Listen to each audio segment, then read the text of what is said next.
40 টাকা ভাড়া মগের মূল্য নাকি থাপড়ে কান সামান।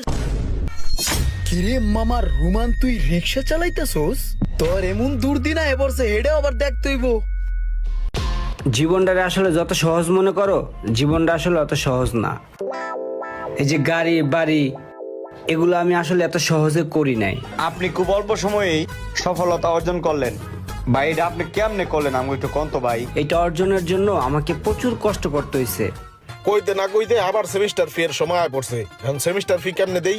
এমনি বেটা ফ্যামিলিতে সমস্যা চলতেছে। তাও তো তোর একটা আশা ভরসা আছে পরীক্ষা দিবি, কিন্তু আমার তো কোনো আশা ভরসা কোনো কিছুই নেই। ফ্যামিলিতে অনেক টানাটানি চলতেছে, তার ভিতরে আম্মার অনেক টাকার ওষুধ লাগে, ওদিকে আব্বা আবার অনেক অসুস্থ। কিরে তুই কি করবি? তুই কি খালি মোবাইলই গুতাবি? এই কখন তো আমরা কথা কইতাছি আর তুই এনে খারা খারা মোবাইল চালাইতাছস। তোর সেমিস্টারের কি খবর ক? হেডশট। ওই মামা